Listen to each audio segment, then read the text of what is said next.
They told you Thoth was the god of writing, an ibis-headed deity from the Egyptian pantheon who scribbled notes for the other gods. They filed him away as a mythological bookkeeper, a curious but minor figure in a dead religion. But that is a lie so profound, so effective, that it has hidden the very operating system of reality from you for thousands of years. Thoth was not a god to be worshipped. He was a consciousness to be accessed. He was not a scribe who recorded history. He was the architect who wrote the laws of existence itself. His wisdom is the source code behind the illusion you call life. His teachings are the foundation of Hermeticism, the secret of alchemy, the blueprint of the Emerald Tablets. They buried the truth of Thoth because his knowledge does not create followers. It creates masters. It doesn't ask for faith. It demands gnosis, direct personal knowing. And in a world built to keep you obedient, distracted, and powerless, direct knowledge of the divine is the most dangerous contraband of all. You are not here by accident. You are guided to this moment by a restless part of your own soul, the part that knows there is more than you've been told, the part that yearns for the truth. That part of you is Thoth. He is the divine mind stirring within you, and today we will pull back the veil and reveal the full story of the scribe of the gods, the master of magic, the timeless messenger who holds the keys to reality itself. To understand Thoth, you must first unlearn the concept of a god. Thoth, or Jehuti as the ancients knew him, was never seen as a being demanding worship. He was revered as a cosmic principle made manifest. The principle of divine thought, perfect measurement, and the flawless expression of consciousness into form. If the universe is a great mind, Thoth is its thought. He is the Logos, the divine word, the intelligence that brings order to the chaos of creation. This is why his power was never force or might. It was knowledge. Absolute, penetrating, world-shaping knowledge. His primary tool was Heka, the Egyptian word for magic. But Heka was not about casting spells and incantations in the way we think of them now.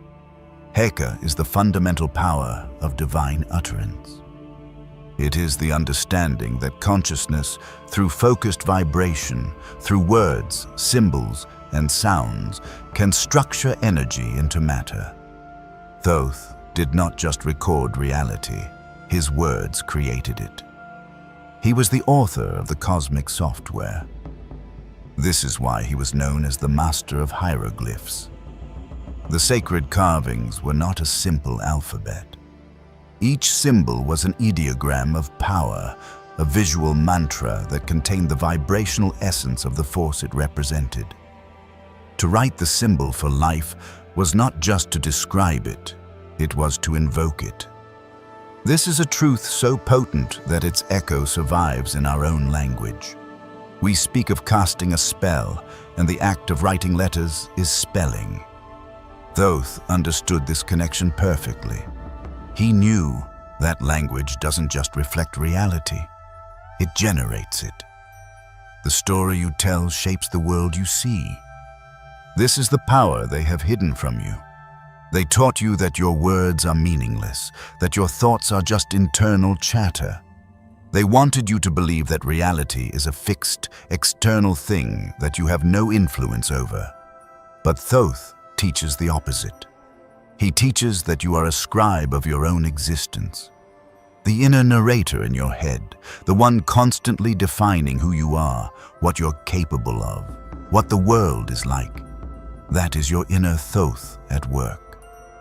The question is, are you using that power consciously, or is it running on a default program written by a system that wants you to create a prison for yourself? Are you writing a story of limitation, or are you finally ready to pick up the pen and write a story of divinity? Thoth is the principle that reminds you that the pen has been in your hand all along. He is not a distant deity. He is the architect of mind, your mind, waiting for you to remember that the author of your life and the main character are one and the same. The greatest legacy of Thoth, the most condensed and powerful transmission of his wisdom, is not found in temple ruins or dusty scrolls. It is said to be contained within a single mysterious artifact that has haunted the minds of mystics, alchemists, and seekers for millennia. The Emerald Tablets. They are not a myth. They are a technology. A piece of spiritual software so advanced that it can upgrade the very operating system of human consciousness. The legends say that Thoth himself inscribed these tablets in an imperishable, emerald-like material, condensing the fundamental laws of the universe into a few short, cryptic lines. This was not a book to be read, but a device to be attuned to. To meditate upon the tablets, to speak their words, is to create a resonant field that can awaken dormant codes within your own energetic and biological structure. At the heart of the tablets lies the most famous axiom of all Hermetic wisdom. That which is below is like that which is above, and that which is above is like that which is below, to perform the miracles of the one thing. This is not a poetic platitude. It is the fundamental physics of a holographic universe. It means that every single part of creation contains the blueprint of the whole. The atom mirrors the solar system. The spiral of a seashell mirrors the spiral of a galaxy. And your own consciousness mirrors the consciousness of the cosmos. As within, so without. This law is the ultimate key. It means you do not have to search the far reaches of space for the truth. You only have to look within. The entire universe is encoded inside you. The tablets also contain the secret of all true alchemy. The system has taught you that alchemy was a foolish, primitive attempt to turn lead into gold. This was a deliberate misdirection to hide the real truth. The lead was never a metal. The lead is your own dense, fearful, unconscious state of being.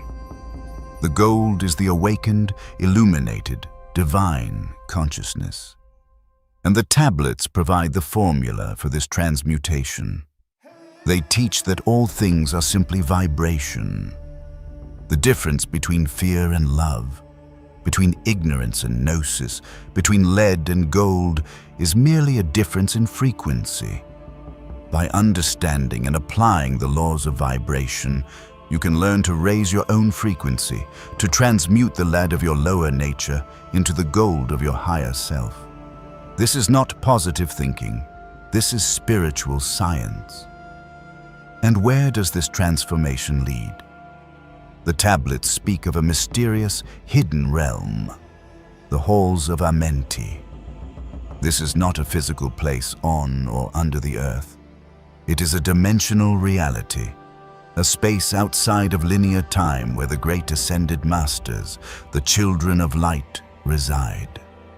Thoth describes himself as a guide to Amenti, a gatekeeper.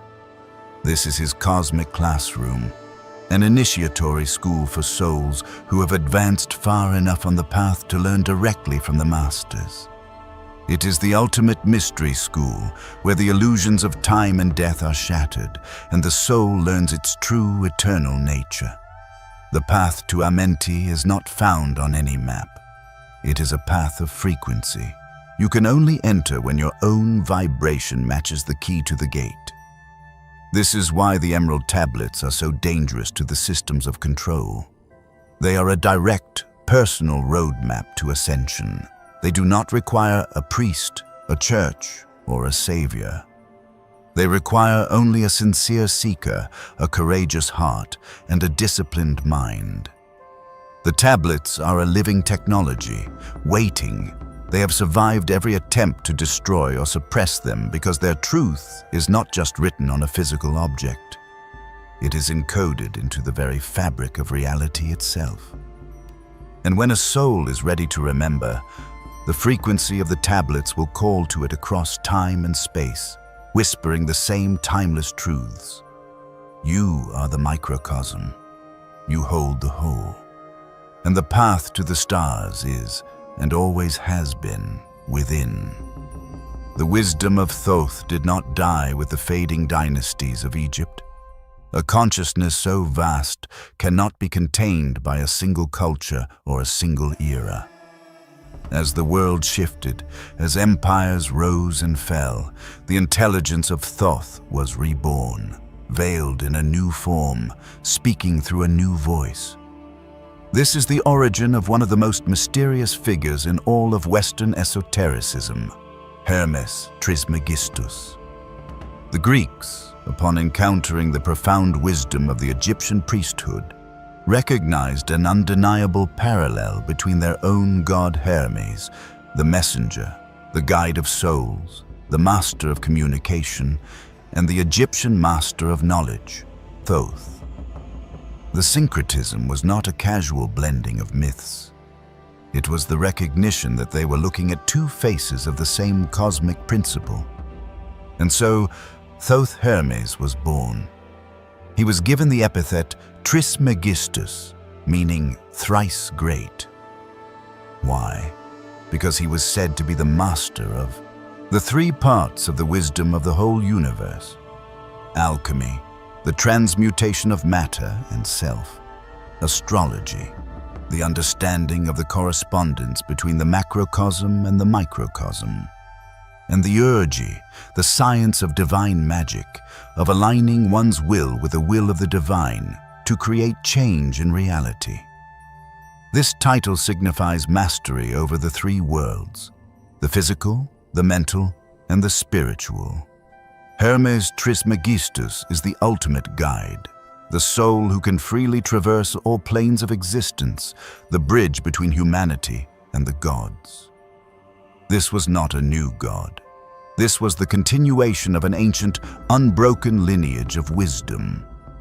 The teachings of Thoth, once guarded in the secret chambers of Egyptian temples, were now translated into the philosophical language of the Greeks, giving birth to the body of knowledge we call Hermeticism. This lineage is the hidden thread that runs through all of Western mysticism. The wisdom of Thoth, veiled as Hermes, flowed into the Gnostic traditions, which taught that salvation comes from direct knowledge of the divine, not blind faith. It fueled the alchemist of the Middle Ages and the Renaissance, who practiced the great work in secret laboratories, their work a prayer to the thrice great master. It formed the philosophical core of secret societies like the Rosicrucians and the Freemasons, their symbols and rituals all echoing the Hermetic laws of correspondence, vibration, and mentalism. The teachings were never lost. They just went underground, protected by those who understood their immense power, passed down in whispers from master to initiate. And then, in the late 19th and early 20th centuries, as humanity stood on the cusp of a new age of consciousness, a small anonymous book appeared, the Kybalion. This book, which claims to be a study of the Hermetic philosophy of ancient Egypt and Greece, was a modern revelation. It was not a new teaching. It was a powerful distillation, a key made for the modern mind. It took the ancient veiled principles of Thoth Hermes and laid them out with breathtaking clarity and simplicity in the form of the 7 Hermetic principles. The Kybalion was a lifeline, a message from the ancient lineage sent forward in time to help guide those who would begin to awaken in a world drowning in materialism and ignorance. It was Thoth speaking again, in a new language, for a new era. This unbroken chain of wisdom proves that the truth can never be destroyed. It only changes its mask, it adapts, it survives. Whether you call him Thoth, the ibis-headed scribe, or Hermes Trismegistus, the master of the 3 worlds, or the anonymous authors of the Kybalion, the intelligence is the same. It is the intelligence that teaches that the universe is mental, that you are a creator, that your mind is a tool of immense power, that you are not separate from the all. This is the timeless teaching, and it is the one truth that every system of control has sought to erase, because the student of Thoth, the true Hermeticist, needs no external authority. They have the source code. They know the laws. And a person who knows the laws of the game can no longer be a pawn in it. They become a player. If the teachings of Thoth offer a direct path to gnosis, to self-mastery, and to understanding the very fabric of reality, why aren't they taught in every school and celebrated in every temple? Why was this profound wisdom driven underground, demonized, and systematically erased from the official history of the world? The answer is a story of power, control, and the war that has been waged against your mind for centuries.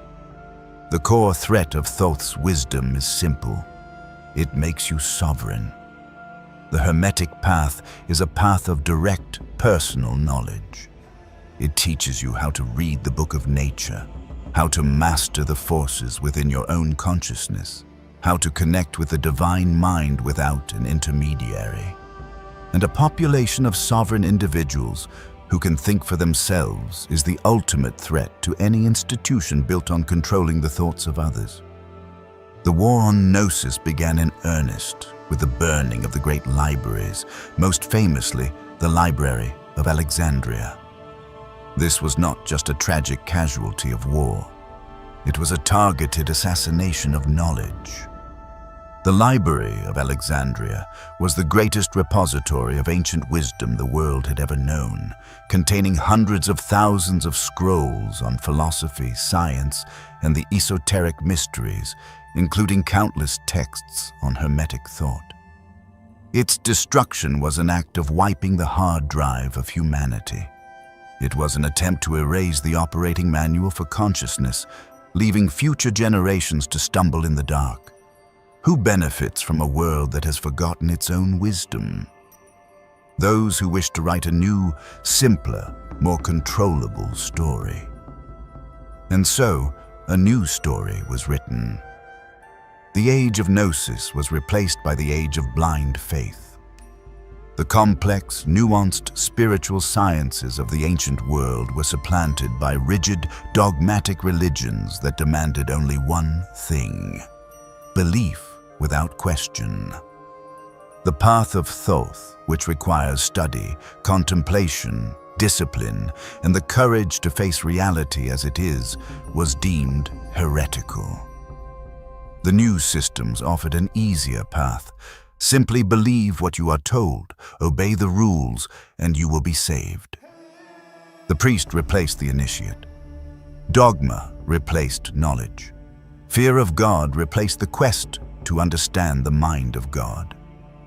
This shift was a masterstroke of psychological control, because a mind that has been trained to accept things on faith has been trained not to think critically.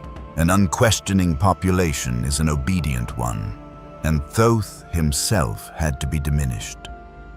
The vast cosmic principle of divine intelligence was reduced to a caricature. He was demoted to the role of a moon god because of his association with cycles and measurement, or simply a scribe, a divine secretary. This was a deliberate act of trivialization. By making him smaller, they made his wisdom seem less important. They took the architect of reality and turned him into a minor functionary. The message was clear. Do not look here for profound truths. This is just a myth. This is just a dead god from a dead religion. And for thousands of years, the world believed them. The war was waged on every front. The alchemists, who practiced the Thothian science of transmutation, were hunted as sorcerers. The Gnostics, who taught a path of inner revelation, were annihilated. The witches and wise women, who carried the remnants of the old earth wisdom, were burned.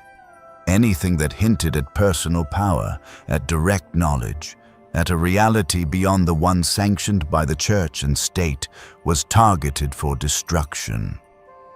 This war is not over. It has simply changed its tactics. They no longer need to burn books when they can bury you in an avalanche of meaningless information. They no longer need to hunt heretics when they can simply label any dissenting thought as misinformation or conspiracy theory. They distract you with entertainment, divide you with politics, and numb you with consumption. The goal is the same: to keep your mind occupied with the trivial so that you never have the time, the energy, or the stillness to ask the great questions. To ensure that you never discover the incredible power that lies dormant within your own consciousness.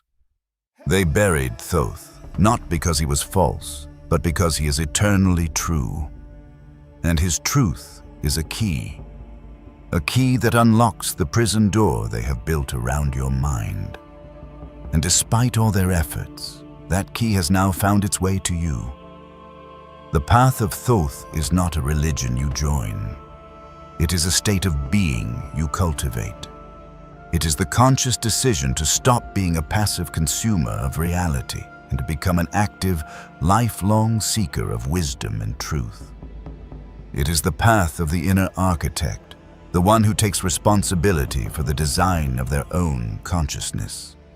So, how do you walk this path today, in a world designed to keep you asleep? You begin by mastering the tools of Thoth. The first tool is your mind. Thoth is the master of thought. To follow him is to begin the practice of observing your own mental processes without judgment.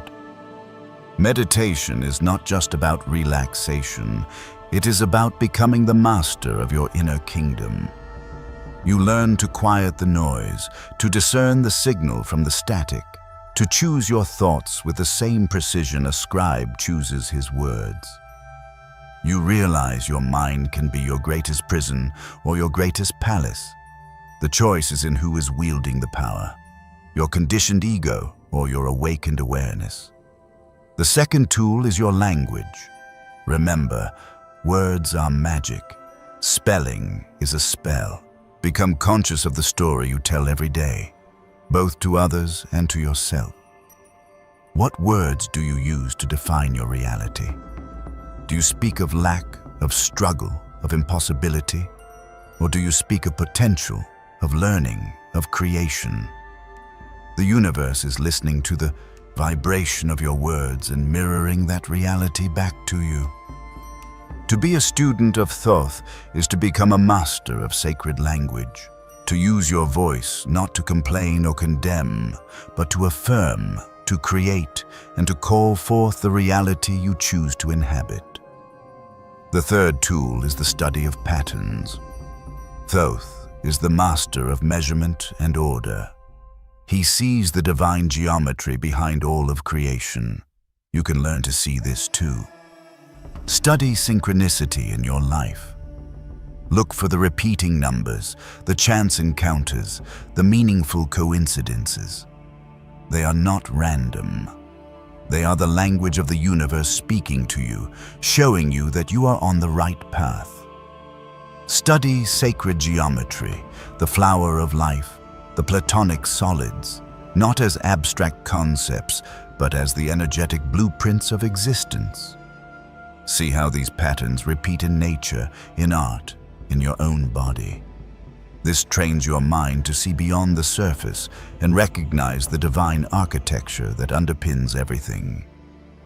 To walk the path of Thoth is to dedicate your life to gnosis. It means you are never done learning. You read the hidden texts, the Kybalion, the Hermetica, the Gnostic Gospels.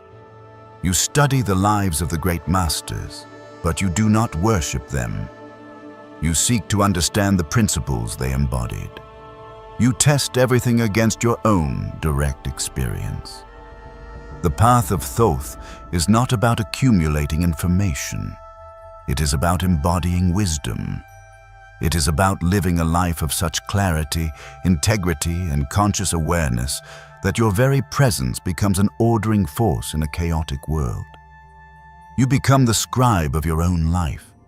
You stop letting culture, media, or your past write your story. You pick up the divine pen yourself, and with a steady hand, you begin to write a new chapter, one of power, of purpose, and of unwavering connection to the truth. Thoth is not a god in a book from a long-dead civilization. He is the divine, questioning, pattern-seeking intelligence that is awakening in you right now. He is the part of you that has never been satisfied with the easy answers. The part of you that knows, with every fiber of your being, that there is something more. And the journey you are on is his journey. The quest for knowledge, the mastery of mind, the transformation of self. This is the timeless path of the scribe of the gods. If you are ready to walk this path in earnest, to receive the deeper teachings that cannot be shared openly, our newsletter, Insights Academy, was created for you. It is a private space for the dedicated seeker. Sign up with the link in the description. The wisdom of the ages is not lost. It is waiting for those who are ready to claim it. If this video resonated with you, let us know by commenting. I understood it.